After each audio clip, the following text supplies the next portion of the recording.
दोस्तों, आपका फिर एक बार स्वागत है हमारे YouTube चैनल पर। दोस्तों, आज के समय में फार्मेसी यानी दवाइयों का बिजनेस एक मुकाम पर पहुंच चुका है। फार्मेसी की फील्ड में कभी भी किसी को भी लॉस नहीं हो सकता। हमारे देश में 90% लोग दवाइयां का इस्तेमाल करते हैं, जिसके कारण देश में फार्मेसी कंपनियों का निर्माण दिन प्रतिदिन बढ़ता जा रहा है, जिससे बहुत सारे करियर और जॉब्स की संभावना रहती है।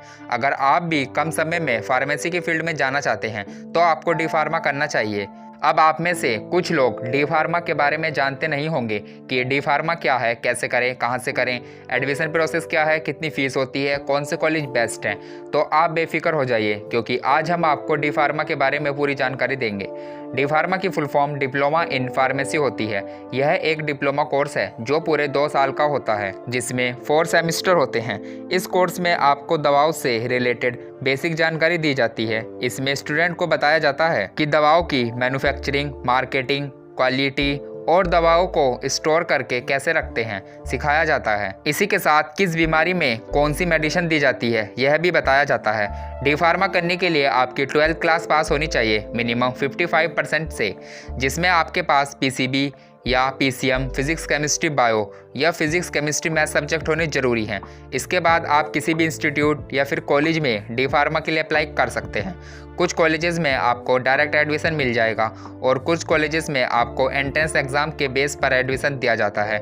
वैसे तो देश में फार्मेसी कॉलेज की कमी नहीं है, आपको अपने आसपास बहुत से इंस्टीट्यूट और कॉलेज मिल जाएंगे। आप अपने इंटरेस्ट के अनुसार और जहां पर प्लेसमेंट रिकॉर्ड अच्छा हो वहां से डी फार्मा कर सकते हैं, लेकिन एडमिशन लेने से पहले पता कर लें कि जिस कॉलेज से आप डी फार्मा कर रहे हैं वह कॉलेज या institute pharmacy council of India से मान्यता प्राप्त हो। यह पता लगाने के लिए आप फार्मेसी काउंसिल ऑफ इंडिया की वेबसाइट पर जाकर पता लगा सकते हैं। अब बात करते हैं डी फार्मा की फीस कितनी होती है। इसकी फीस अलग अलग कॉलेज में अलग अलग होती है। अगर आप डी फार्मा गवर्नमेंट कॉलेज से करते हैं तो आपकी फीस 30 से 50 हज़ार प्रति वर्ष होगी और प्राइवेट कॉलेज में 50 हज़ार से 1 लाख प्रति वर्ष हो सकती है।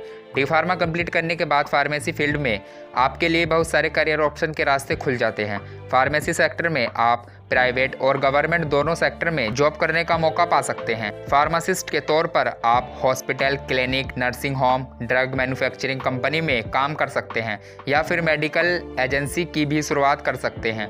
और आप चाहे तो central drug standard control organisation में रजिस्टर कराकर मेडिकल का लाइसेंस प्राप्त कर सकते हैं और खुद की एक मेडिकल शॉप ओपन कर सकते हैं। डी फार्मा करके आप कितनी सैलरी प्राप्त कर सकते हैं यह आप पर निर्भर करता है कि आप किस पोस्ट पर काम कर रहे हैं। नॉर्मली डी फार्मा करने के बाद आपकी शुरुआती सैलरी 10 से 15 हज़ार होती है और यह आपके एक्सपीरियंस के साथ बढ़ती रहती है। इसके अलावा आप अपना फार्मेसी का बिजनेस स्टार्ट कर सकते हैं और लाखों रुपए आसानी से कमा सकते हैं।